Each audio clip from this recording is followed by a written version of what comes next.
Hello and welcome to Down to Earth with Terry Virts, where we talk about what matters down here on planet Earth. Today, I'm super excited to have Dan William. He is a former FBI agent. He was most recently assigned to the Bureau's Chicago field office in the counterterrorism branch. And he's currently working for Charles River Associates, a global consulting firm. Dan, welcome. Great, Terry. Thanks for having me. Yeah, it's good to have you on. FBI is a little intimidating. I'm wondering who else is listening to this conversation right now. That was one of our best advantages, right? We were always listening and we were everywhere. So yeah, I like to keep that, myth in place. So yes. It's funny. I spent 30 years in the government and everybody's like, "Oh, NASA, you're amazing." And I'm like, yeah, it was the government. But yeah, we had those same issues, but I think at the end of the day, we got it, more right than not. Right, exactly. So, we used to joke as a pilot, hi, I'm from the FAA and I'm here to help. Yep. So I'd imagine there's a similar, hi, I'm from the FBI is not always, it elicits a response. Yeah, well, you get them, the response can be, across the board, but you get strong positive and strong negative, and then, more in the, some in the middle. I think you get at the ends very supportive or very skeptical. Right. And you got to move those people from both sides into, the middle to understand the investigation or the evidence, because you don't want someone blindly believing what we're presenting or someone not even considering what we've presented. So it's an arc to it to, get people to focus on the evidence and not the three letters. That's really interesting. You just described, I think, what needs to happen to America is like you got this extremes and we need to move to the middle. I had never thought of it that way. Yeah, and for 23 years, I proudly served in the FBI, and it really made me who I am today. But at the end of the day, my personality or my views were always secondary to the evidence, and unfortunately, I shouldn't say unfortunately, but the evidence is the evidence, and we would initiate a case that we strongly felt, there was something happening. We look at the evidence and find there's nothing there, and you close it and move on. Conversely, how often does that happen? Quite a bit. There are more cases opened than prosecuted by a wide number, and so the Bureau receives information from all over the globe. From you picking up your phone and calling the tip line to a government providing us information. And there are rules to initiating a case. It can't just simply be, I don't like Terry Virts, so let's open a case. There has to be, a minimal amount of information or say predication. And that initial barrier is quite low. Right. And I think that's done intentionally and by design to at least let the Bureau explore what it currently knows about, say, Terry, with this new information, to then graduate and initiate a larger case. But lots of times we'll get something, Terry Virts is, a bank robber, and we'll do. It's never been proven in a court of law. Don't say that out loud. Exactly. Sorry. So, Terry's unfortunately been the example here, but no. So, someone is alleging something. Right. And again, the person might be despicable. It might be, the nicest, neighbor. Right. We always, looked at the evidence. What does the evidence tell us? And we built a case on evidence. So FBI, help me understand, there's a lot of three-letter agencies out there, and there's the CIA is not the FBI, and there's the NRO and the NSA, and the military has their things, and law enforcement. So where does the FBI fit in this national security? Is it national security, or is it law enforcement, or is it intelligence? It's all three. So the FBI is the federal domestic law enforcement agency. Okay. And that with it has natural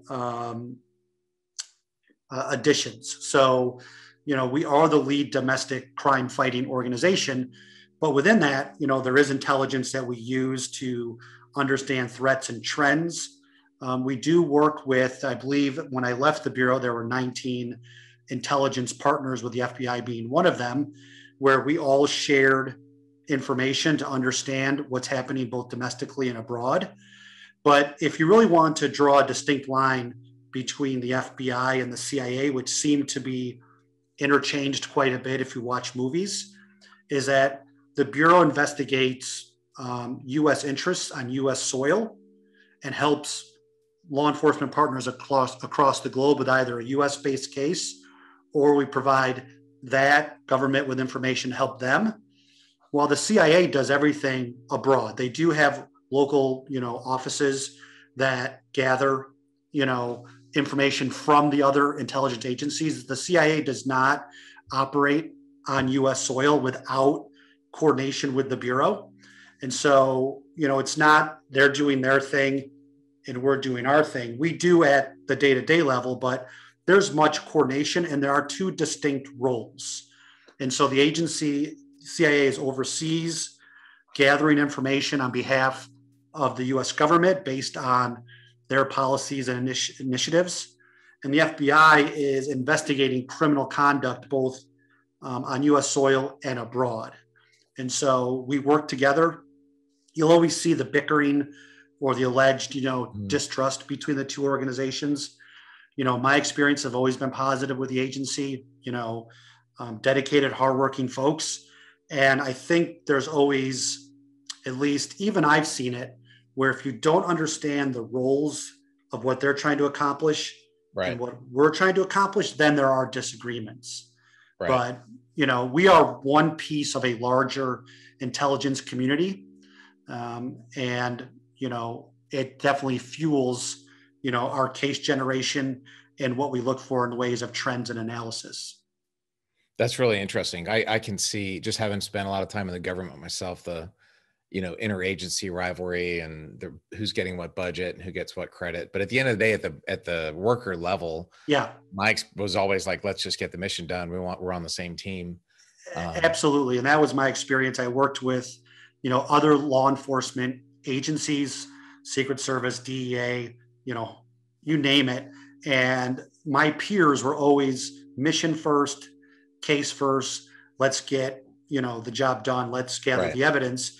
And, at the higher levels, there was, making sure people stayed in their lanes, stayed in their areas. But there was never this, even with local law enforcement, we had a great relationship with the Chicago Police Department. They were fantastic partners. We couldn't do a lot of what we did in the counterterrorism world without, the Illinois State Police and the Chicago Police Department. We always had great relationships with them as well. Do you ever, so the FBI has gone overseas. You said if there's a bombing somewhere, is that like you're the evidence experts and forensics experts kind of thing? Yeah. So, there's been, unfortunate tragedies, embassy bombings and things of the like. And anytime there is a U.S. interest, either property or person, the FBI will be the lead investigative agency representing the U.S. interests. And so we have, I should say formally, the FBI has agents, not in all, but many embassies. And they are working with that host country to exchange information, to assist either their understanding of crimes and trends, and also providing them evidence when they need it, and us getting evidence when we need it. But then if there is an unfortunate or a tragic event, unfortunate's an understatement, a tragic event, we are guests still of that country. So these bombings happen, or these events happen, those countries are still the lead gathering the evidence, and then they share with us their results. We can provide input and provide information we've gathered to supplement. But the idea that, we are over there, taking the lead, we are the lead U.S. representative, but not the lead law enforcement agency.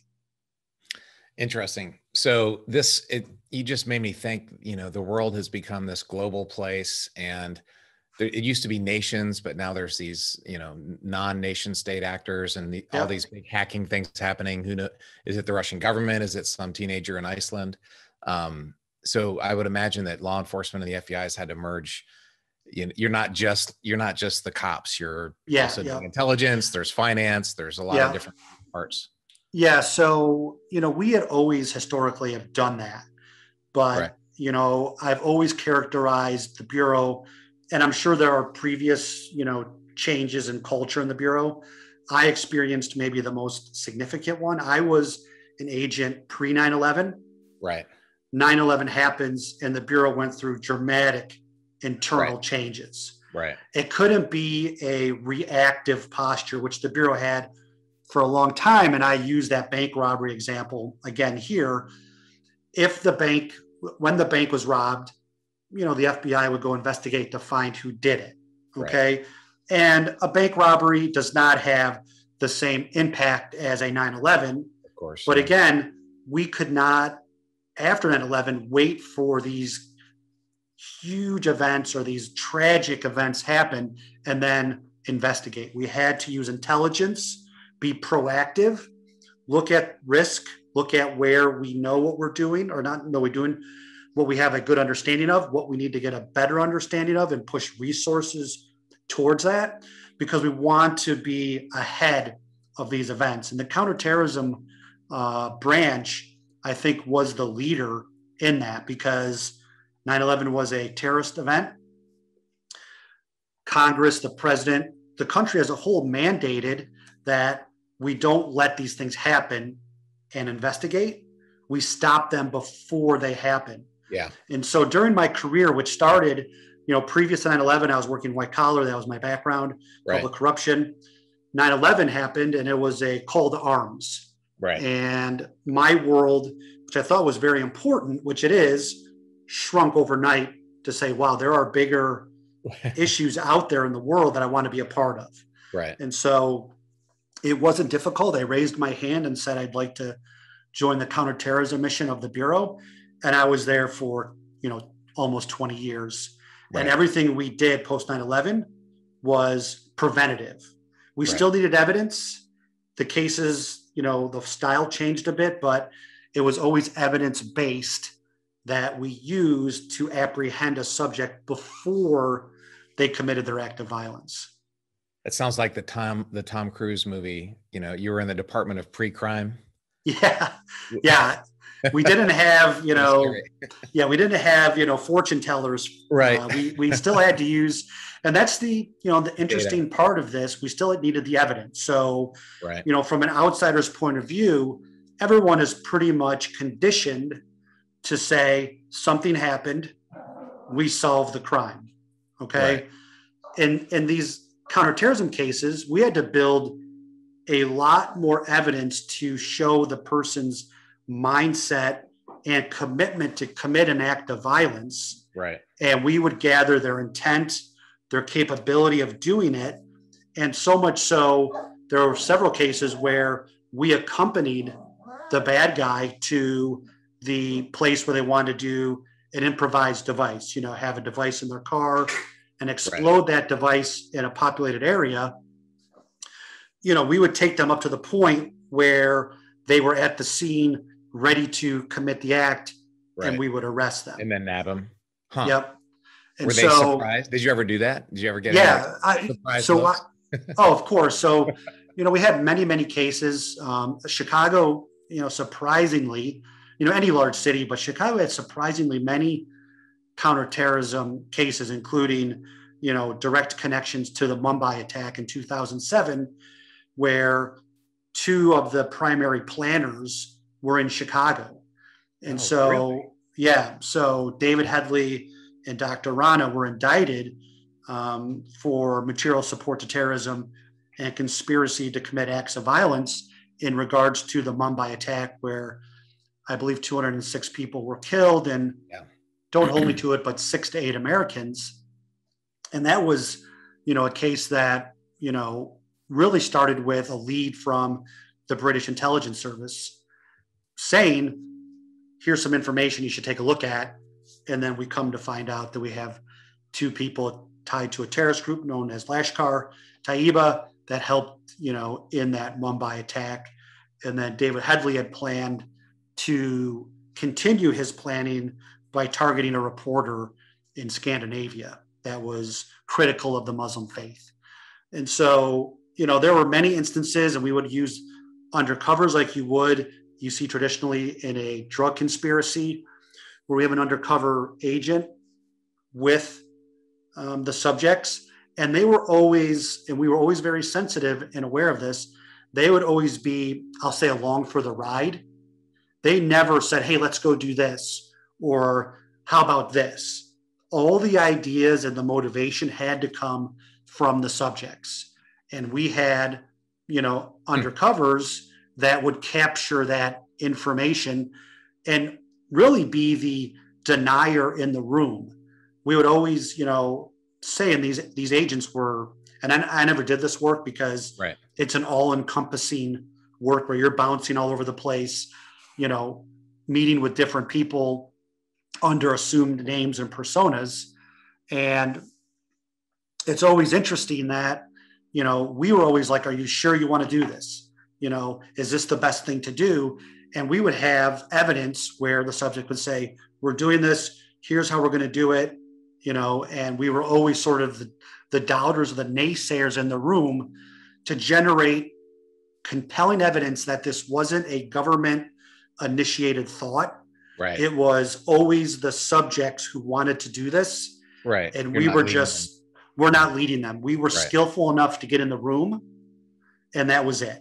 And so we had many, many cases like that. It was a proactive approach to stop, subjects from committing, horrific acts of violence. And I was lucky enough to have, teams of agents.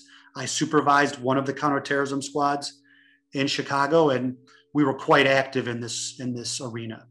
You hear about when something happens and then you investigate to find out, but to know the cases that were stopped before they happen. As a pilot, I was always a big fan of preventing the accident rather than investigating the accident before it happened.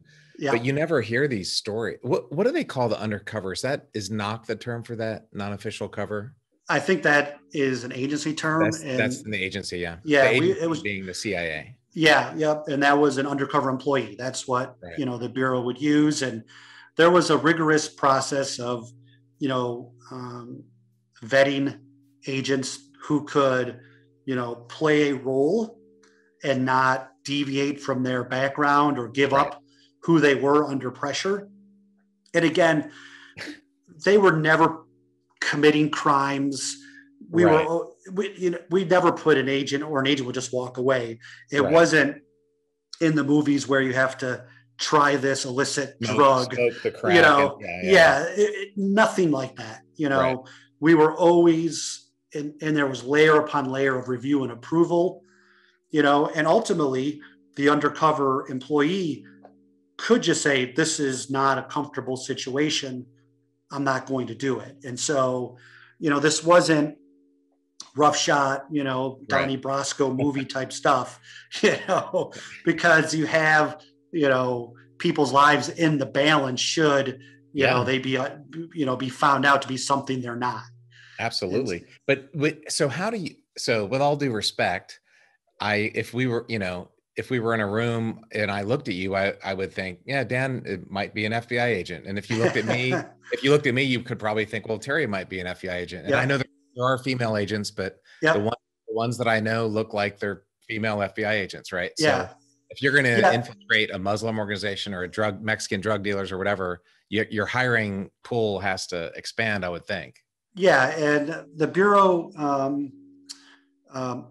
is diverse. Is it diverse enough? No, the Bureau is always looking for, diverse backgrounds and experiences that can enhance the Bureau's effectiveness. But we always were, and I always contemplated this, but it was always interesting on what worked and what didn't when we introduced someone to a subject. And we found that the person introduced needs to fill a gap in their life, their plan, meet an objective, and the outward appearance didn't necessarily matter. And so if someone was looking for someone to provide them, this piece of information, and we would put ourselves in that arena, and if they made a connection, it was always about what we offered, in appearance, what these subjects needed. Does it help that someone, quote unquote, looks the part? Right. Sure. But, it didn't necessarily matter if we had a well-researched scenario. And again, we always had voluminous evidence and information before we would, put someone into a situation.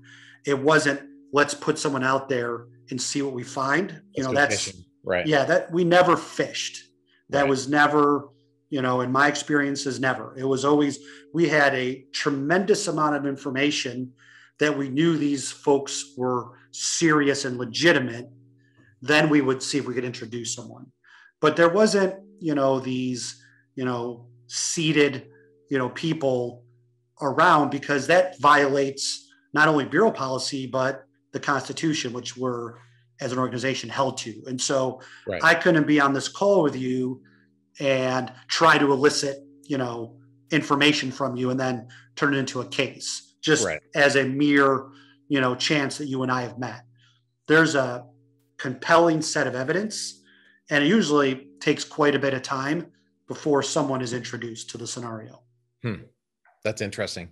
Do you have any good stories of like things that you foiled before they happen, terrorist attacks or whatever that you can? Yeah. So, one that really sticks out, and this is all in the public forum, so you could research it, but two cousins, Hassan and Jonas Edmonds, one was in Philly, one was in Chicago, and the Philly cousin moved to Chicago, and Hassan Edmonds was in the National Guard.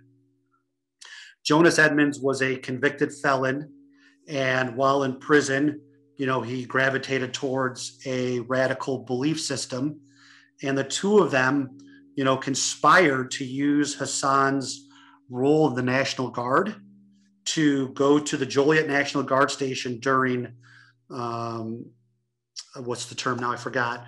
Drill. Yeah. And, lock the doors with automatic weapons and, shoot everyone at the drill. Wow. And so it's, these things that, you just, scratch your head over that, why would someone do this? But those are, one of the cases that really, and if you read the complaint, which you can get online, you go to the Department of Justice, put Hassan or Jonas, it was in the news. But I looked at Hassan more than Jonas as someone with an amazing amount of potential. So Hassan was in the National Guard, and we talked to some of his fellow guardsmen, and he was hardworking, smart, the most fit guy, a guy that you would want at your side should something bad or bad happen or about to happen. Like, he was your guy, handsome guy, just unbelievable, everything going everything. And his cousin and he both conspired together and, wanted to, do this plan. And we had tried, throughout that investigation to dissuade them. And they were, hell-bent, excuse my language, on doing it. And now they both find themselves serving long prison terms. And I get no joy out of that. I think most of the agents, I know all the agents I worked with, there was no joy that, people, we had to stop them, but we didn't want them to commit. Of course, but, we all have families and we all are compassionate. And, I see a guy like that, he deserves to be where he is. Yeah. But at the same time, it's like, it's such a tragic waste, and it's just, and there's countless stories in this counterterrorism space. Don't get me wrong. These are, willing bad folks. Right. But then when you break them down, it's like, what could have been had they, chosen a different path. So you actually had, I guess, what you call undercover employees working with these guys, trying to stop them from doing the crime. Yep. Yeah, exactly. Yep. That's exactly the opposite of what I would think. Yeah. The government will never, and I can only speak from my experiences, but, I worked with very qualified U.S. attorneys, And again, just to lay out the landscape here, the FBI would initiate the case and gather the evidence, and we would have the United States Attorney's Office, evaluate evidence, and we'd work and partner with them to find sufficient evidence to ultimately charge those subjects. And then the attorneys would present the case, the evidence, in court. And then we would, as agents, testify if needed. But wow. This was never, the FBI did it all on their own. There was tremendous oversight, not only at the field office level, but at headquarters and then the United States Attorney's Office, looking at objectivity and independence of the evidence and does it meet, legal standards. And so these were, and I can only speak to what I did, massively complex cases that we ultimately want to make sure we put the right people, we held them accountable, I'll say. The goal was not necessarily, put people in jail. There were many people that we stopped them from going down the path. So, wow. In this whole, the emergence of the Islamic State and the use of social media, and they were very effective social media influencers. There was a young, 15, 16, younger and younger kids, not knowing necessarily the impact of what they were viewing or espousing online, that we would gather. And, we, working with many people, would say, is this someone that really, needs the weight of the DOJ on them? Or do we go in there as a prevention with parents or guardians and say, look, your son or daughter is active in these things. We believe, they have no capabilities behind what they're saying, but this is concerning. Yeah. And so we would try to diffuse and off-ramp many people in this space because it's alluring. The whole message is you can be better than what you are and you can get these forever rewards. Right. And so, it's appealing, well produced, and it attracted people. And we would, not in the vacuum of the Bureau, decide, okay, these instances we need to intervene, not with a complaint or an indictment, but before it gets to that point. And then we would try to monitor, and we had, things that were very successful. And then there were times where we would, fully identify ourselves, fully say, here's what we have, engage the parents who were very concerned. And you see this behavior, they would go underground away from their parents. And there comes a point in a few of these cases where we had to take, matters into our own hands. And so, it wasn't just, we are a monolith and the evidence is the evidence. There is a reality to this. And I would say even a compassionate piece to this because, we wanted to invest our resources in disrupting the people with the most destructive intent who were capable of doing it. And so it wasn't, I'm online saying, I want to do something and you couldn't do it because you're 10 years old. And we did have kids that young. But again, you have to remember that the moniker or the usernames in these chat rooms doesn't give you name, their true name or age. It's just anonymous. It's anonymous. And you're like, wow, what is this person up to? And you do a little bit of digging and find, it's a child. And so it's a very challenging scenario where we wanted just to make sure, we had finite resources and we pursued the most heinous of people and the ones who were capable of doing what they said they would do.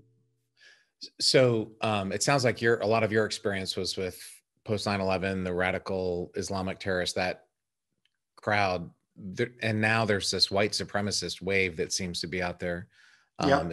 Is that a big concern? Is that a focus of the Bureau? Is that Yeah. And again, I retired from the Bureau August of 2020. Wow. But right before I retired, you saw things, going in, the trends, right? The intelligence portion of the Bureau just sees a rise and fall in things. So I think the government response, and I'm not political here, but our efforts from a criminal prosecution standpoint and other ways sort of reduce the Islamic State threat, quite drastically over time. Right. But as one thing, declines, another takes its place. And the two do share, many common traits where there's a focused hate against something, the use of social media, chat rooms, and all these sorts of things, which I'll argue are far more beneficial than dangerous, but people use them to their advantage. Yeah. And you get like-minded people across not only the US, but across the globe discussing things they don't like, which, rises into a fevered pitch. And then ultimately some go and take matters into their own hands. And so the Bureau, from my, time, that, domestic terrorist threat, as I would label it, is on the rise because you see more and more, acts of violence against, different cultures, different people on their appearance. And again, it's a head scratcher, but, it is the, increasingly important crime. And I think Director Wray, and again, don't hold me to this, but has gone to Capitol Hill to stress how important domestic terrorism is. Right. And I believe the new Attorney General has made those same statements, Garland, on how important the domestic terrorism threat is to the U.S. And I think it is. I think it's, something not just the Bureau, but, the law enforcement community and everyone else who has, skin in the game, takes it as the one of the most critical matters of our time. Yeah. As Americans, whoever's watching is an American, the Capitol was invaded and America's standing in the world dropped dramatically when the rest of the world watches a mob invading the Capitol. That it doesn't look good for us. So it's extremely important. So speaking of that, over the last 4 or 5 years, there's been, the FBI has been in the news a few times. Yep. And honestly, I can't follow it. It's Comey, it's Hillary's emails, it's Russia, it's fake news, whatever. It's been a brutal 4 years, I think, for the FBI.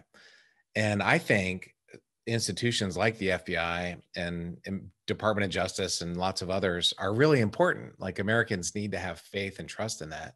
And there's been a lot of, people are just chipping away at that wall. And I think that needs to be restored. So what has happened with all of this political? Can you summarize it? Were there mistakes made, or was this all political noise? And I just want to talk about that. Kind of the Bureau's reputation, which I think is good. And I'm a little bit skeptical, but not entirely. I generally trust it and like it. So if you could just talk about that. Yeah. So I'm an apolitical animal. It's sort of, been ingrained in me, and I adhere to that.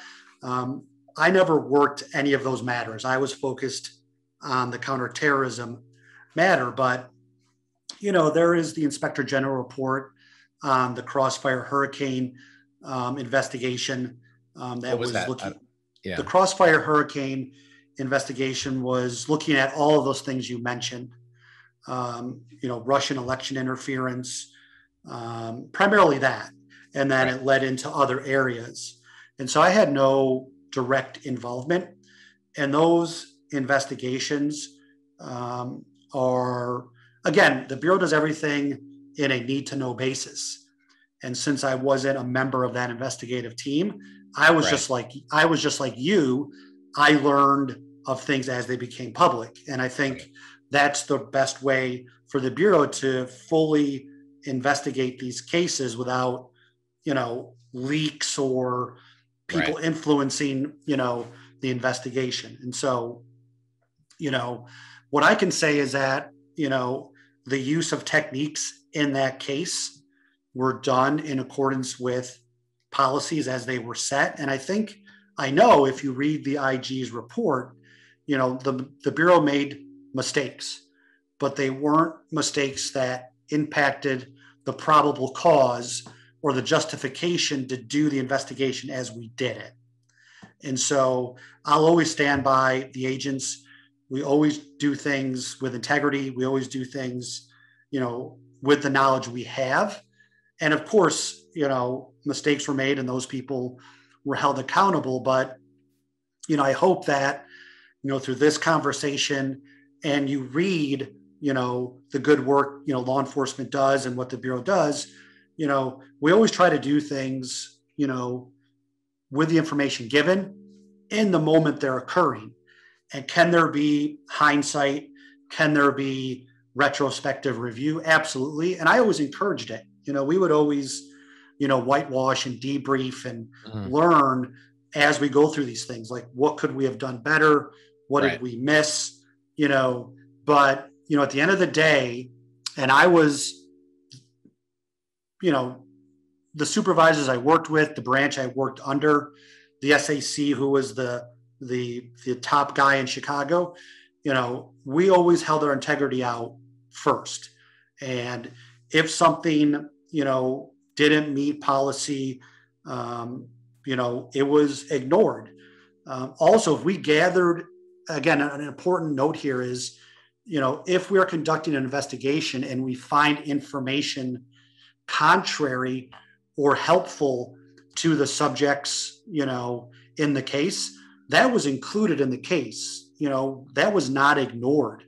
And all of that information is presented to, the subject and their counsel to fully lay out the picture. So it wasn't, we would come up with information that would hurt, quote unquote, hurt our case because it put, it cast the subject in a different light or put them somewhere else when something happened.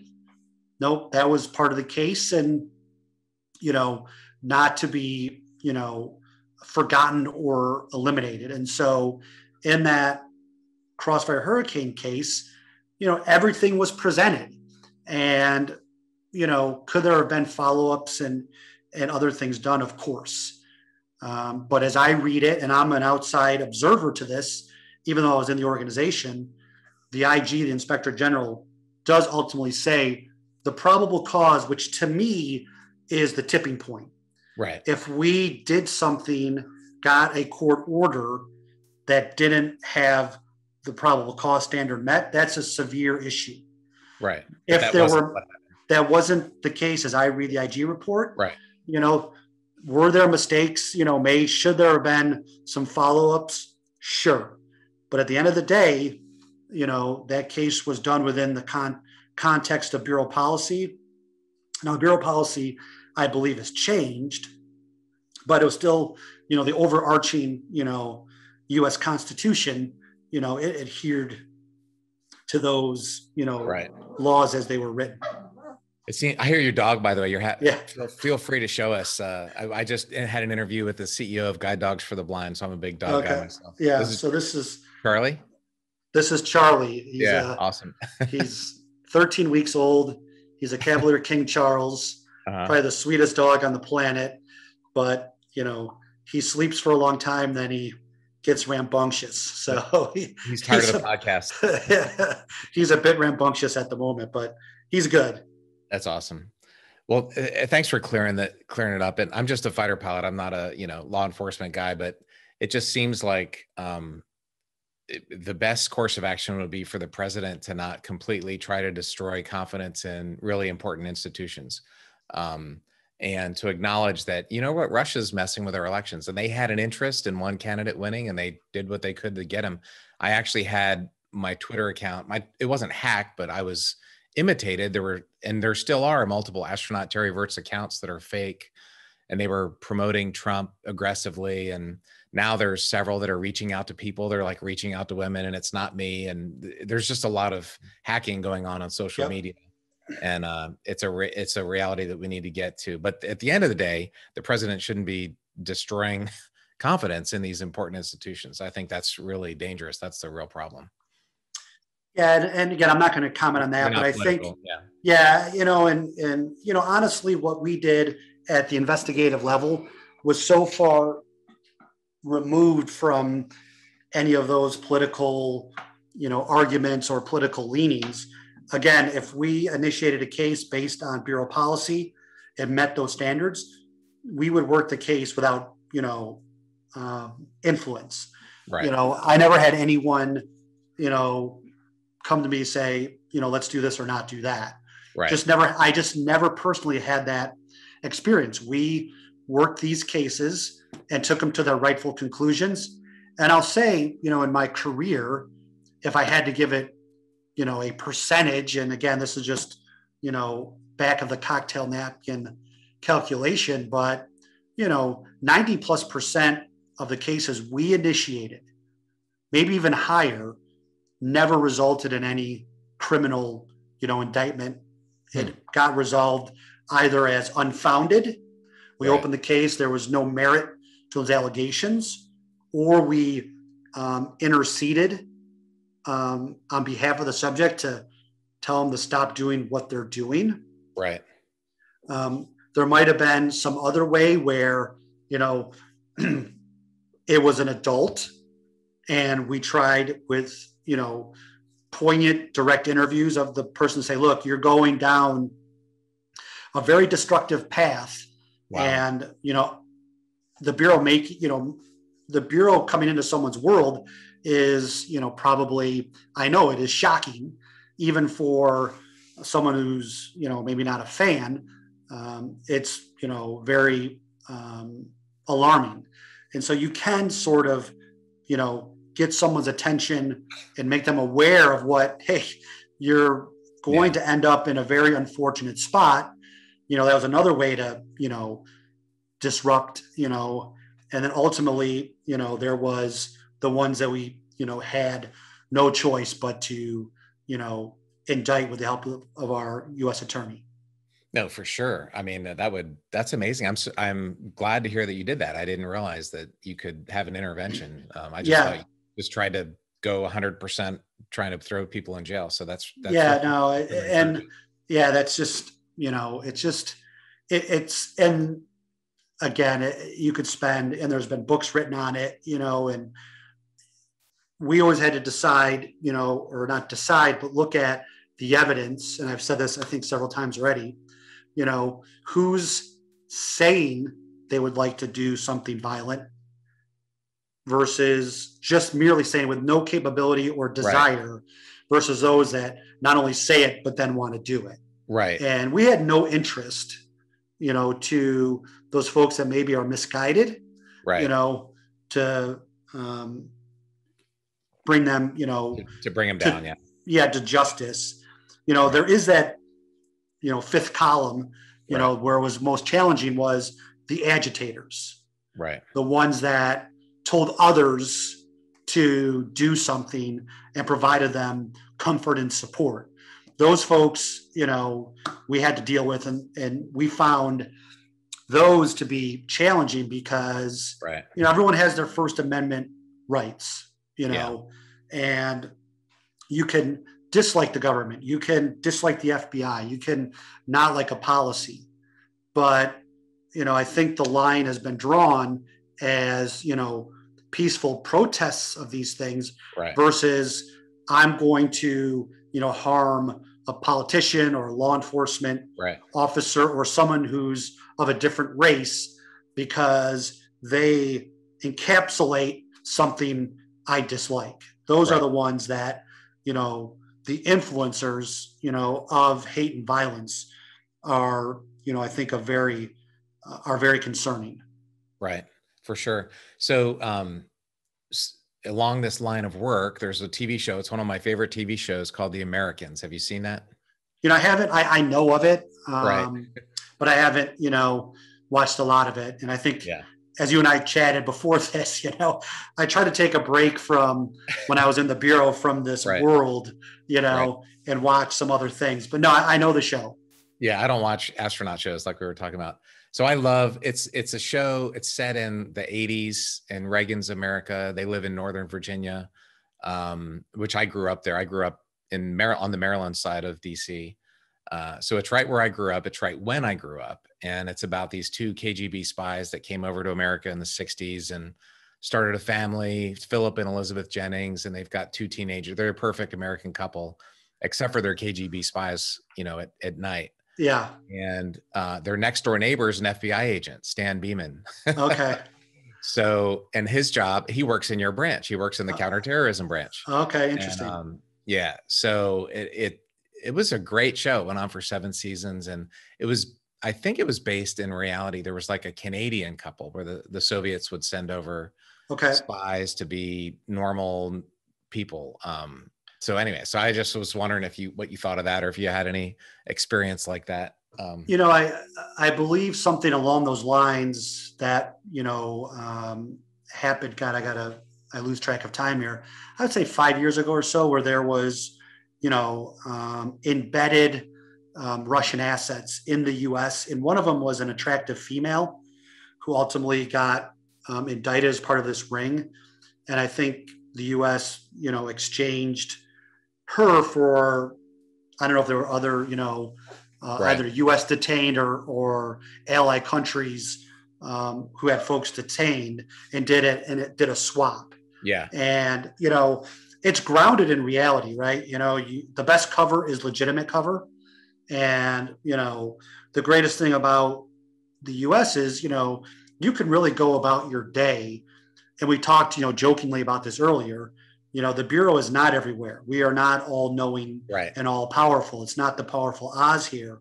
Right. And if you go about your day and work within, the confines of the rules, you will generally be, ignored. That's not, always the case, but, we have to fix those aspects of our society. But if you kind of go about your day, you're going to be left alone. And so, do countries do that? I don't know for certain, but it's a great way to figure out what, your adversary is doing. Because I think you get, my thought would be, even if you get the first, layer of information, you're getting news feeds directly from the host country, you can, report that back. It's not third-hand accounts. This is what, this country thinks about our country's policies or ways, that can be useful in, constructing their own policy. I never worked the counterintelligence, in counterintelligence, where that show would fall into, where a spy is on domestic soil and we're trying to, identify and disrupt them. So, but yeah, that show, probably has some, real life, basis to it. Yeah, it's cool. And it was back in the 80s when, human intelligence is always important, but there was no social media. There was no online, you could probably get a lot of intelligence online without having to risk assets in country. Yep. But so the timing of it makes it interesting too, right? Height of the Cold War, or not height of, but, a tense time between the U.S. and Russia. Yeah. And there's again, you have to strip yourself of the internet, right? Right. So having someone who can digest information firsthand and report back in some way was probably very, very useful. Yeah. And I love Russia. I launched into space on a Russian rocket. I've got a Soyuz here, and I have lots of friends. My crewmates are going up again, and I speak the language, and, I really enjoyed my time in Russia, and I love it. But I'm also wise enough to understand there's like Russian people and language and food and culture, and then there's what the government does. And I know that those are two very different things, which is true of lots of countries. Like people are people, and then governments are governments. And so, and everywhere I went, either on personal travel or as a representative, I never, had any negative experience. In fact, always welcoming. everywhere I went, people were open and welcoming. And yeah, and you have to separate policy from the people. And you learn that quickly through travel. And, there's places that if you said the country name, you would say, oh, that's, they're an adversary. Right. Yeah. And you go there, the people couldn't be nicer, Yeah. and it's just, and then, you're a representative of your country. So you try to, in kind, have the same hospitalities. So, it is eye-opening, and, I'd love to pick your brain on, what you did. I mean, I think, which is far more interesting than what I did. I've been, cool. Gravity has been my friend for 50 years. I haven't been weightless ever. It's good to escape it for a little while. It was pretty fun. But there's anyway, that's my job now is sharing stories of space. And also I directed a movie last year called One More Orbit, and it was about how exploration can bring people together. One of my Russian crewmates came with us, and we flew around the planet, set a world record. And anyway, so that idea of people are people, and despite the governments. But so as back to the counterintelligence world. Sure. That was the Americans was in the 80s. If it was today, who is our biggest threat, do you think, today? So, and again, I'm just now a private citizen, and I read the news like you do. Yeah. Obviously, like say China is, and I think threat, this is one guy's opinion. Right. I think threat is the wrong word. I think, what they're doing is a very non-traditional way of catching up. Okay. They're trying to, obtain information that the U.S. is, and Europe and other places have worked, years and generations to build. And one way to approach, being on par with Europe and the U.S. is, shortcutting that, level of R&D and creativity by obtaining it through any way possible. And so now that I've just talked myself into it, yes, they are a threat. they are a threat, but I don't, it's just a complicated thing. But theft of trade secrets, that sort of thing is obviously of huge, and I agree, if you are, and things that sound trivial, and I'm creating an example here, but if you're a paint manufacturer and you blend paints in a certain way with a unique chemical composition that allows your paint to dry faster or cover better, and it's taking you years and years, and now you're the leader, and then someone just, not through their own R&D, steals it, and they're a direct competitor, maybe at a lesser price, that can have, material impact on not only business, but employees. So it's a serious, serious thing. Dan, by the way, we did not plan this. So I'm working with a startup renewable energy company called Endeavor Renewable Energy. We make graphene, and we just gave a sample of graphene to a paint manufacturer who's blending it. And it's an incredible improvement. I don't know what graphene is. It's a carbon molecule. It's kind of like the wonder material. It's like the plastics of the 21st century. Okay. It's a really cool carbon material. China has, I think, 100,000 scientists. They're interested, to say the least. So anyway, this is the conversation I just had last week was, don't have the technology, can't be connected to the internet. You have to be careful. There's people trying to get it. Yeah. Oh, that's an example. Like I'm very familiar with that example. Yeah. And, it's very easy to dismiss, the big company, who cares, or they don't see the impact. But, if you take it down to, a family-owned business or a small business where they have put generations of time and hours, have employed a community, and the U.S. is full of those types of companies. I mean, there's probably more of those types of companies than the big tech companies. They just dominate, the headlines. But, all of these things have value. And, if it allows, if you allow that information to walk freely out of, that company, and get into someone else's hands who has, say, an advantage in some way, like with cheaper energy, lower labor cost, whatever, and they put like I just said, a product that is just as good as yours, for half the price. Yeah. The consumer is going to go the way, of that. So, China does in its government, that is a threat. And it's like you're the bear. You're Chicago, right? It's like you're the Bears, and you just give your first round draft pick. You give it to the Packers every year. Yeah. How is that going to help you over the next decade? So with, the Soviets were the big threat, and the Russians, and I've heard the way that they would recruit, this would be the KGB back in the day. Ideology. So if someone's a true believer, they can help recruit that person because of their ideology. Sex, or money, people that have debt or whatever. And those were kind of those were three ways that a foreign government could kind of recruit someone or whatever.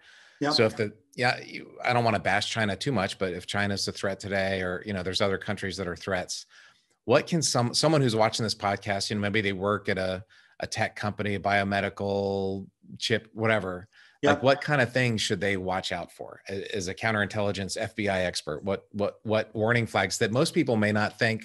They trust everybody. They're not used to dealing with this. What are warning flags to look for? Yeah. And, I'm not the counterintelligence expert, but if you're looking at it from just a practical or security standpoint, lots of these, incidents are, started from a business email compromise perspective, where, you're sent an email, it looks legitimate, you're going through your day, the email is from your boss, immediate attention in the title. Right. You open it up, you're busy, you click on the link, and it gives someone, a country, threat actor China, or a ransomware group, or, hacktivists, someone, a path into the company where their secrets reside. And secrets meaning their formulas, their approaches, their products, their things they're testing. Right. And, they can do with it many different things. You see an increase in ransomware where they'll just seize up, the network and encrypt it. And the only way to get the information back is through I shouldn't say the only. If the company, and I would say one of the things to do is, backups, offsite backups, so if, you are, subject to an encryption attack, a ransomware attack, you can drop those networks and reinstall your network as it previously was, and not have to deal with the ransom. You can use that, attack as a way to enlighten yourself on any patches that are needed, additional training, all that sorts of things. It's expensive, but that's a way. But shutting down the pipeline to America is more expensive. Yeah. Right. So that just happened. Yeah, exactly. And so I will say that, and I have, in my limited time, at CRA, and I work in the forensic services practice. I don't do the cyber stuff directly. I've been involved, but you'll see where companies have suffered ransomware attacks merely in the course of their business, by an employee doing something that they thought was, from a coworker, from a boss, and they have these events. It will happen. It's not a matter of if, it's a matter of when. Right. And so if you are a business owner, an administrator, a leader, or something, the training of your employees is important. Look for these characteristics in an email, but the back office or the back room sorts of security of firewalls, duplicates of the network, those sorts of things, I think can help in, maybe reducing some of those attacks from, say, China or others. Right. So back up your stuff and keep it off the internet. And if you have secrets, keep that not, if it's not connected to the internet, it's going to be hard to hack. Yeah. If you say put a moat around the most sensitive data, exactly. That can, help you. Again, I am not a cyber expert, so I don't want anyone to think, right. What I'm saying is the way to do it, just in my limited experience. Excellent. Well, I learned a lot, Dan. This is amazing. I never heard of Citizens Academy. There was just a lot of stuff that I learned about the FBI, so I appreciate it. And no, I appreciate you appreciate your podcast. It's interesting. Thank you for the time. Sorry about Charlie. He's good. He was just as excited to speak to you, right. So he had to give his 2 cents. But yeah, so I really enjoyed it. Okay. Well, if you guys enjoyed this podcast, please subscribe. Down to Earth with Terry Virts. It's on all the podcast apps and on YouTube. And we'll see you again next week. And thanks again, Dan, for joining. Great. Thank you very much.